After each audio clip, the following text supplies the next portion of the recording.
नमस्कार, मी संजय वरकड. आपण आत्ताच न्यूज यात्रा पाहायला सुरुवात केलेली आहे. इस्रायल आणि अमेरिकेने इराण विरुद्ध पुकारलेल्या युद्धामुळे आता जगभर त्याचे परिणाम जाणवत आहेत. अनेक ठिकाणी संकटकालीन अशी परिस्थिती निर्माण झालेली आहे.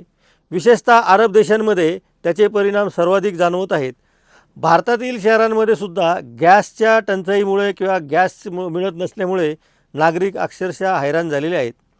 एका बाजूला पेट्रोलियम मंत्री आणि पुरवठा मंत्री असं सांगत आहेत की कुठल्याही प्रकारे घरगुती वापराच्या गॅसचा टंचाईचा प्रश्नच उद्भवत नाही, पुरेसा गॅस साठा उपलब्ध आहे, त्यामुळे नागरिकांनी गडबड करू नये असं आवाहन केलं जात असलं तरी आपण बघितलं असेल की महाराष्ट्रासह देशभरातील अनेक शहरांमध्ये गॅसचा प्रचंड मोठा तुटवडा जाणवत आहे. लोक साठा करत आहेत का नाही हा नंतरचा मुद्दा, परंतु एक सिलेंडर मिळवण्यासाठी सुद्धा लोकांची धडपड चालू आहे, ही सुद्धा वस्तुस्थिती आहे. अनेक हॉटेल बंद पडत आहेत. हे सगळे भारतातले परिणाम आपल्याला सगळ्यांना माहिती आहे. परंतु या सगळ्या युद्ध परिस्थितीमध्ये भारताच्या बाजूने येणारे तेलाची जहाजं अडविण्यात येणार नाही असं इराणने जाहीर केल्यामुळं तीच एक काहीतरी जमेची बाजू आपल्याला वाटत आहे. आणि असं असताना हे युद्ध आता एका वेगळ्या वळणावर जात आहे.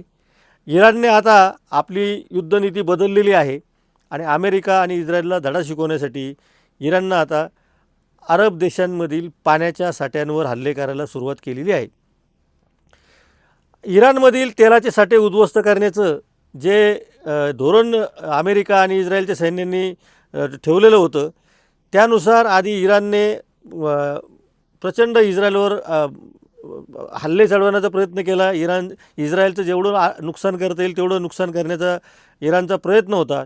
मात्र इराणच्या एका पाण्याच्या साठ्यावर जेव्हा अमेरिकेचं ड्रोन येऊन पडलं त्यावेळेस जशास तसं उत्तर द्यावं म्हणून इराणने सुद्धा आता पाण्याच्या साठ्याला लक्ष करण्याचं प्रयत्न सुरू केलेला आहे आणि त्यांचा तो प्रयत्न यशस्वीसुद्धा ठरला.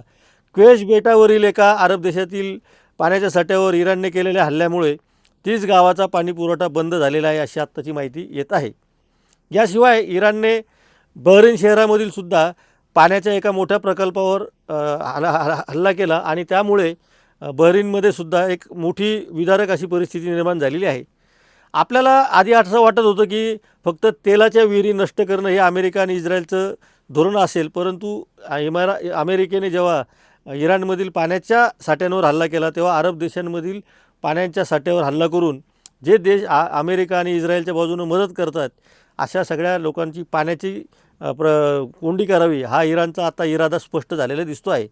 त्यामुळं आधीपर्यंत असं वाटत होतं की तेलापुरतं असलेले युद्ध जे आहे, तेल साठ्यांचा कोंडी करायची आणि इराणची आर्थिक कोंडी करून त्यांच्यावर मोठमोठ्या क्षेपणास्त्राचा मारा करून त्यांचं नामोहरम करायचं आहे.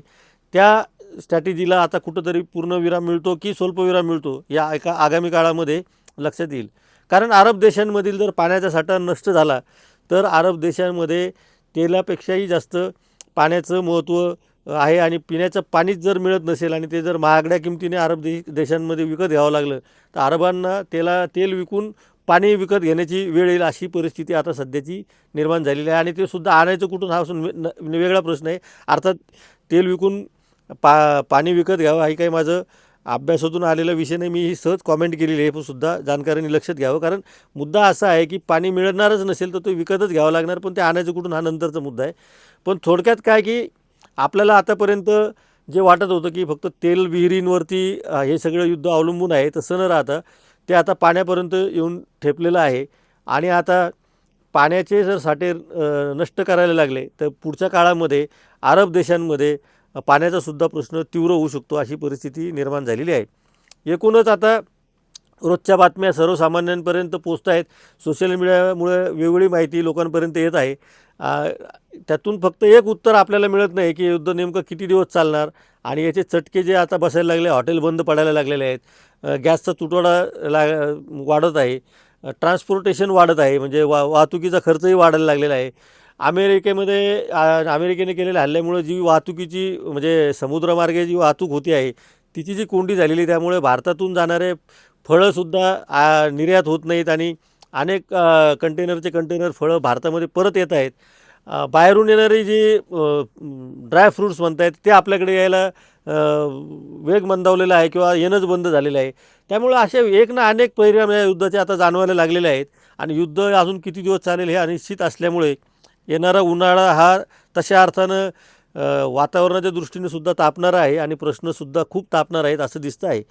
यामध्ये काँग्रेसचे अनेक जण रस्त्यावर जाऊन आंदोलनं करत आहे. खरं म्हणजे युद्धजन्य परिस्थिती किंवा युद्धाची जी परिस्थिती निर्माण झालेली त्याला काही भारत सरकार जबाबदार नाही. इस्रायल, अमेरिका आणि इराणमधलं हे युद्ध आहे, त्याचे जे साईड इफेक्ट आहे तो भारत त्याला सामोरं जात आहे आणि भारताला त्यातून मार्ग काढायचा आहे. त्यामुळं अंतर्गत मध्ये सरकार कोणाचं आहे काय आहे, इतर वेळी आपण भारतीय जनता पक्ष असो किंवा काँग्रेस असो सत्ताधारी पक्षांवर टीका करतो, परंतु आता देश म्हणून सर्वांनी या सगळ्या परिस्थितीचा मुकाबला करण्याची वेळ आलेली आहे. आणि जसं अरब देशांमध्ये पाण्याचा साठ्यांवर हल्ला होतो आहे, तसेच हल्ले जर अमेरिकेने इराणच्या पाण्याच्या साठ्यावर केलं तर तेल आणि पाणी अशा सगळ्या गोष्टींचा एक मोठा प्रश्न निर्माण होणार आहे ह्या युद्ध जिथं सुरू आहे त्या राष्ट्रांमध्ये. आणि इस्रायलसारखे राष्ट्र जे असं सांगत होतं आधीपासून की आम्ही इराणला धडा शिकू, तर इस्रायलचीसुद्धा या सगळ्या युद्धामध्ये प्रचंड मोठं आर्थिक नुकसान झालेलं आहे आणि हे नुकसान अजूनही थांबायला तयार नाही. कोणीही एकही पाऊल मागे घ्यायला तयार नाही. अमेरिकेचे अध्यक्ष डोनाल्ड ट्रम्प यांचं असं म्हणणं आहे की ते युद्ध जिंकलेले आहेत, पण युद्ध जेव्हा थांबेल त्यावेळेस युद्ध हरलं कोण जिंकलं कोण हा विषय लक्षात येईल. कारण युद्ध लांबणार किती, ते किती लांबत जाणार आणि जर पाण्याचे साठेसुद्धा जर नष्ट व्हायला लागले तर माणसाच्या जीवनमरणाचा प्रश्न निर्माण होऊ शकतो. आर्थिक प्रश्न निर्माण होऊ शकतात. भारताची विनाकारण याच्यामध्ये आर्थिक कोंडी व्हायला सुरुवात झालेली आहे, तीसुद्धा आपल्याला थांबवता येणं शक्य नाही अशी एकंदरीत परिस्थिती आता सध्या तरी दिसते आहे. या सगळ्या प्रश्नावर आपण बोलत राहणार. आंतरराष्ट्रीय राजकारणाचा आणि घडामोडींचा अभ्यास असलेले काही अभ्यासकसुद्धा न्यूज यात्रावर त्यांच्या पद्धतीनं विश्लेषण लवकरच करणार आहेत. त्यामुळे आपण पाहत राहा न्यूज यात्रा, हे आहे आपलं चॅनल.